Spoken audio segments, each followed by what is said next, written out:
Bonjour à tous, les filles du Rocher de Nyon basket féminin à l'honneur aujourd'hui sur Nyon Région fait son sport avec tout d'abord la capitaine du club Aurélie Girardet. Bonjour Aurélie. Bonjour. Avec nous également Lohan Morand, entraîneur des U19, les juniors aux portes de la Ligue nationale B, on y reviendra tout à l'heure. Avec nous aussi, vous le connaissez maintenant, c'est un habitué du plateau, c'est Florian Séguesser. Bonjour Florian. Bonjour, journaliste sportif à la Côte. Et enfin, Madame la Présidente, Brigitte Pérez. Bonjour. Brigitte. Donc présidente d'Union Basket Féminin. Je vais commencer avec Florian, le regard extérieur sur ce club. Comment est-ce que tu définirais les qualités et les défauts de ce club, tiens? Les qualités, c'est un club avec un esprit familial. On le retrouve aussi du côté masculin. C'est un noyau très soudé. C'est une équipe, pour parler de la Ligue B, qui se connaît depuis de nombreuses années, qui joue ensemble depuis maintenant plusieurs saisons. Donc il y a une grande stabilité dans le club et ça se ressent aussi de l'extérieur. Et sur les résultats aussi? Sur les résultats aussi, oui, c'est une équipe qui, chaque année, chasse les playoffs. C'est encore le cas cette saison. L'équipe est 4e, donc parfaitement dans les plans pour jouer les séries. Et on remarquera que Florian ne se mouille pas, il ne nous a pas parlé des défauts du club, on y reviendra peut-être tout à l'heure. Brigitte, en tant que présidente, quel regard tu portes sur le club et sur tes filles finalement? Sur le club, eh bien, c'est, comme l'a dit Florian, un club très familial, très formateur. Pour nous, c'est important. C'est important qu'on est entre Genève et Lausanne. Donc, il faut que nous formions nos joueuses pour qu'elles puissent accéder à la Ligue nationale. Et puis, pour nous, c'est important cette vitrine de LNB. Mais surtout, la grande satisfaction vient des équipes jeunesse, de U10, U12. Et puis, alors, cette année, les U19 qui font un très beau championnat. Un très joli carton, effectivement, pour les U19. Lohan, tu en es l'entraîneur. C'est grâce à toi? Je ne pense pas, non. Enfin, les joueuses donnent tout. C'est elles qui décident du sort du match, en quelque sorte. Elles sont motivées, elles sont unies, travaillent bien à l'entraînement. Donc ça paye après, lors des confrontations, la semaine et pendant les matchs. Donc voilà. Aurélie, le dernier match, là aussi c'était un carton pour la première équipe. Tu nous rappelles déjà l'atmosphère du match et puis qu'est-ce qui a fait la différence? C'était contre Dell. C'était contre Dell, alors on sortait d'un très bon match contre Baden. Donc on a fait une très bonne performance qui était 2e du groupe. Donc vous étiez sur une bonne lancée déjà. On était sur une bonne lancée, exactement. Contre Dell, on a si j'ose dire, mal débuté les 2-3 premières minutes. Ça nous a demandé un petit temps d'adaptation. Une fois l'adaptation faite, on a mis les bouchées doubles et c'est vrai qu'on a fait une bonne performance défensive dans un premier temps, ce qui nous a permis d'être plus sereine en attaque et de pouvoir poser notre jeu comme on sait le faire. Et le score, victoire 76-43, c'était samedi dernier. Florian, tu y étais. Quel a été le déclic? Je crois qu'il y a eu, comme Aurélie l'a dit, un début de match un petit peu compliqué avec quelques imprécisions. Une fois que la machine était lancée, il n'y a pas eu photo. L'équipe a très bien défendu. Elle a surtout très bien attaqué. Il y avait une réussite incroyable sur les shoots à l'extérieur, aussi à l'intérieur. Donc non, il n'y avait pas photo. Et la logique était respectée parce que Dell a une équipe aussi très jeune cette saison. Et franchement, il n'y avait pas... Si Nyon jouait à sa valeur comme ça a été le cas, il n'y avait pas de risque à avoir. Encore 3 matchs avant le terme de la phase intermédiaire, avec en ligne de mire les playoffs. On y revient dans quelques instants. On parlait de ce match contre Dell. Je le rappelle, 76-43. Joël Brunner était présent lors de ce match. Résumé du match en images. Et on revient avec nos invités tout de suite après.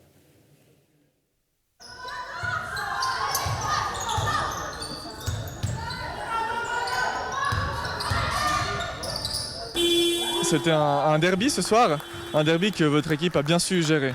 Oui, c'est vrai qu'on a eu une entame un petit peu hésitante au début, mais une fois qu'on s'est mis en route, effectivement, on a vu qu'une nouvelle fois, notre intensité défensive nous a permis de rentrer petit à petit dans le match et de finalement contrôler relativement bien cette partie. On a appliqué les systèmes de jeu. On a joué dur parce que jouer contre Dell, c'est jamais facile parce qu'elles ont un jeu très physique, agressif. Donc là, ça a été complet, autant en défense qu'en attaque. Donc on est satisfaite.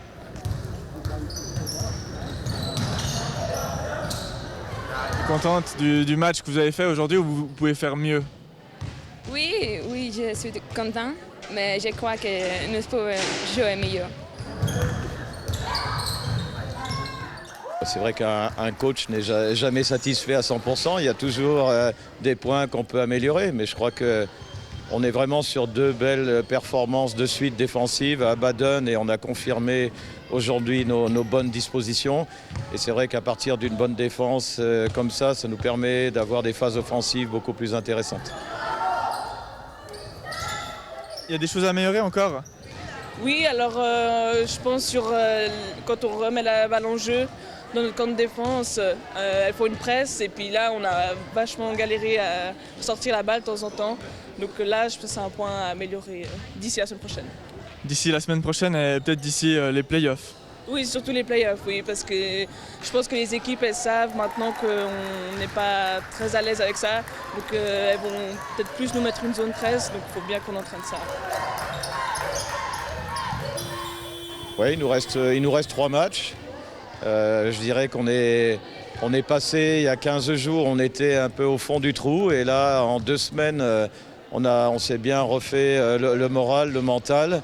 On a su se remettre en question. Et puis, pour l'instant, on est sur une nouvelle dynamique positive. Il ne faut surtout pas s'arrêter là. On a Berne samedi prochain. Et il faudra encore sans doute mettre les mêmes ingrédients si on veut s'imposer. On est dans un groupe où tout est encore relativement ouvert, donc il ne faut pas s'enflammer. Il faut continuer à prendre match par match et puis on verra à la fin de cette phase de groupe où on se situe. Et pour finir, d'un point de vue personnel, tu as fait un super match. Ça t'arrive souvent? Non, là c'est la première fois que ça m'arrive, donc c'est des nouvelles sensations. Le coach m'avait dit de jouer comme ça, donc je suis contente. Ça veut dire quoi, jouer comme ça?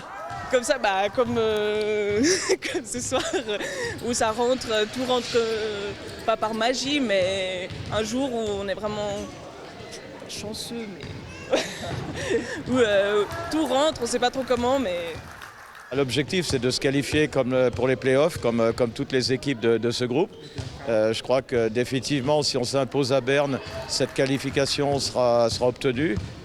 Maintenant, plus les matchs sont enchaînés, et plus on verra si on peut grignoter encore quelques places.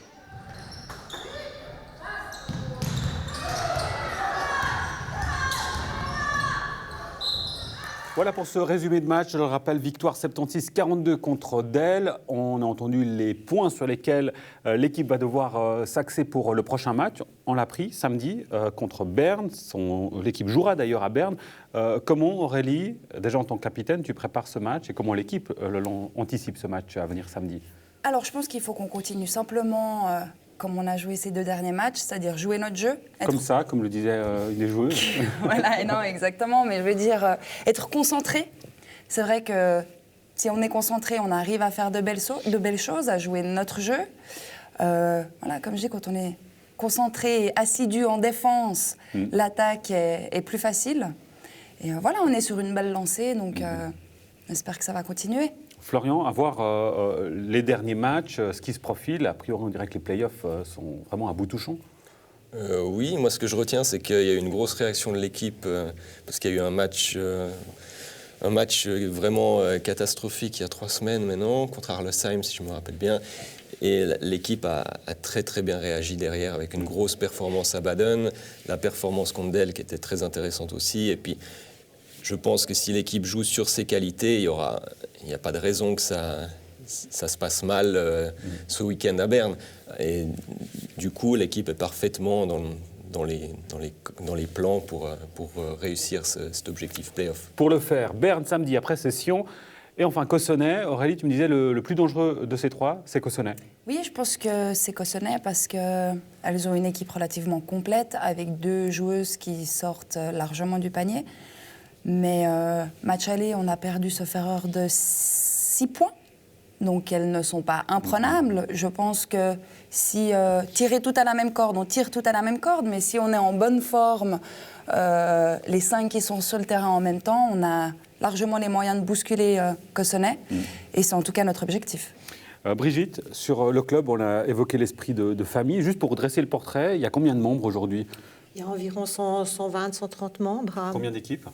Nous avons 4 équipes jeunesse et puis une deuxième équipe qui joue en deuxième ligue vaudoise et l'équipe de Ligue nationale B. Est-ce qu'il y a encore de la place, Lohan, pour par exemple l'équipe U19 ou les équipes juniors en général?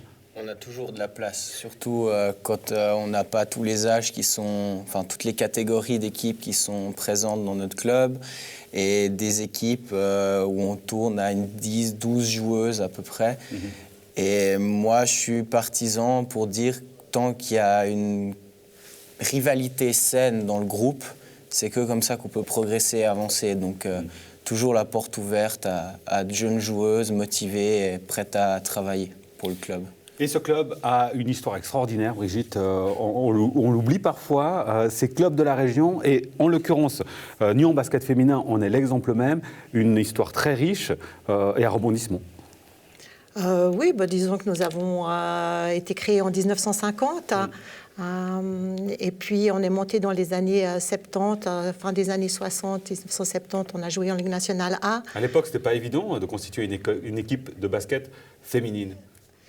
Non, c'était peut-être pas toujours facile, mais non, je pense que c'est un sport qui se prête bien pour les femmes. Ça demande pas nécessairement de la force, mais beaucoup de coordination et puis d'intelligence de jeu.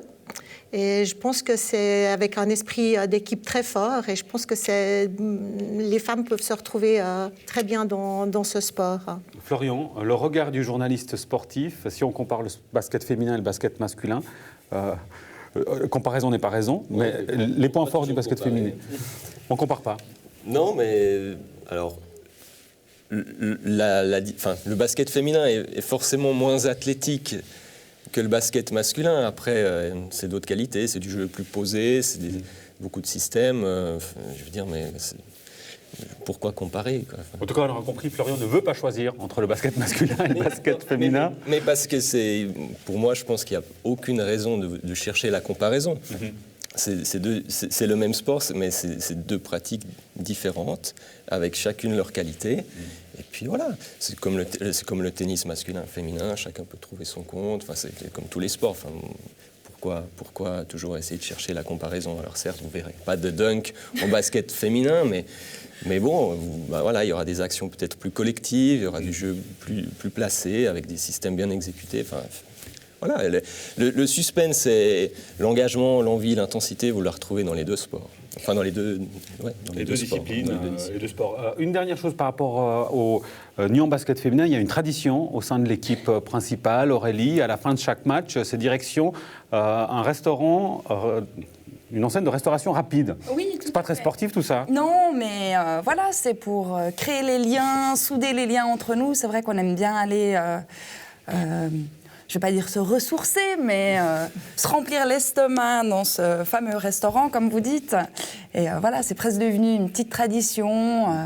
Après les entraînements ou les matchs, on se retrouve là-bas. Après l'effort, le réconfort, Exactement. cette marque de restauration a un logo rouge et jaune. S'ils nous regardent, vous cherchez des sponsors d'ailleurs, hein, Brigitte? D'ailleurs, c'est une très grande difficulté des clubs féminins quand même, c'est de trouver des sponsors. Mais on a des sponsors très fidèles, d'ailleurs, je profite de les remercier parce que c'est aussi important pour le club. Et si d'ailleurs le concurrent de cette chaîne de restauration nous écoute, il y en a un qui arrive à Nyon d'ailleurs, qui peut peut-être l'intéresser pour récupérer ses filles justement après leur match. Allez, le message est passé. Pour terminer l'émission, un mot sur les mérites sportifs de Gland. C'était ce lundi, Florian. Oui.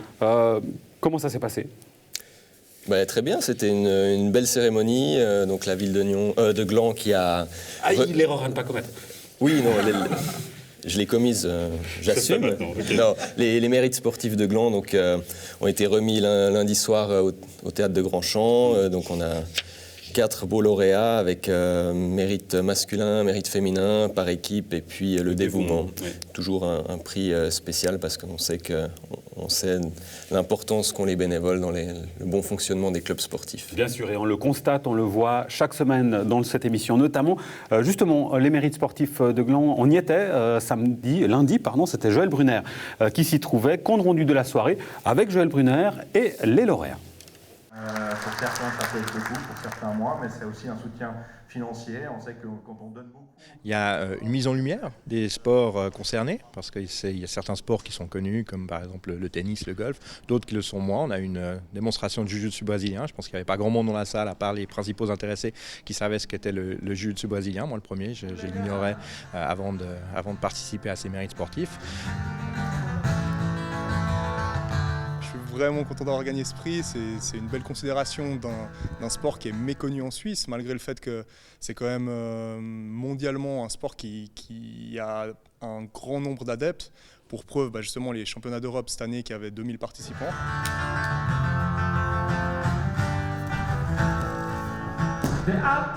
Le deuxième point, c'est une reconnaissance de la ville pour ses acteurs principaux. Je pense que les associations sportives participent énormément à la vie sociale d'une ville comme Gland, et c'est très important. C'est aussi, au même titre que les événements culturels, ça participe à l'âme de notre ville. Je pense que c'est essentiel. Alors c'est simplement une gratification de la part de la commune, que je remercie d'ailleurs. Elle va nous permettre de nous faire un petit camp d'entraînement, sans doute ce printemps, pour préparer la saison 2017. C'est une grande surprise quand on sait qu'on est nominé déjà, et deux, si on remporte le premier prix, évidemment, c'est un grand plaisir et une grande satisfaction pour, disons, toutes ces années de bénévolat au sein de la société. Et puis le troisième point, c'est parfois oublié, mais c'est bête, c'est un soutien financier, parce que les prix du mérite sportif, ce sont des diplômes, mais c'est aussi de l'argent. C'est un billet de 1000 francs pour le lauréat, un billet de 200 francs pour les nominés. Et lorsqu'on consacre une grande partie de sa vie au sport, qu'on a des frais qui y sont liés, je pense que chaque soutien est important, et donc ce n'est pas négligeable. Grande récompense, en effet. Ça va me permettre de faire des compétitions internationales, et c'est sûr que c'est une aide énorme. Et je remercie énormément la ville de Gland pour cette récompense, et aussi le jury qui a dû, je pense, avoir beaucoup de travail. Et donc merci à tout le monde. Changer les âmes, changer les cœurs avec des bouquets de fleurs. La guerre au vent, l'amour devant, car ça des fleurs des champs. Voilà, il y a un membre du jury, et là, justement, c'est Florian Ségasser qui était présent, membre du jury. Tu le précises, Florian, tu arrondis pas les fins de mois pour partir en vacances, c'est bénévole. Voilà, tu voulais quelque chose de croustillant, tu l'as eu quand même. On a un scoop énorme, justement. Merci Florian, moi qui espérais que tu prennes un petit peu aussi dans l'enveloppe, mais ce n'est pas le cas. C'est évidemment l'intérêt financier, on a compris, c'est une mise en lumière aussi de certains sportifs, mais aussi de certains sports. On l'a vu avec le jiu-jitsu brésilien, par exemple. Oui, mais c'est une manière de récompenser les bénévoles ou les sportifs qui s'investissent, qui font briller la ville, que ce soit dans le canton, au niveau national, international pour certains. David Rivera est donc champion d'Europe de jiu-jitsu brésilien. C'est un très très beau titre, et donc il fait un très bon lauréat. Et puis c'est vrai qu'on avait par exemple des catégories plus relevées que d'autres. Le mérite masculin, il y avait passablement de candidats intéressants. Le choix était difficile donc. Le choix était difficile. Disons que la candidature de David Rivera avec son titre de champion d'Europe faisait office de poids lourd.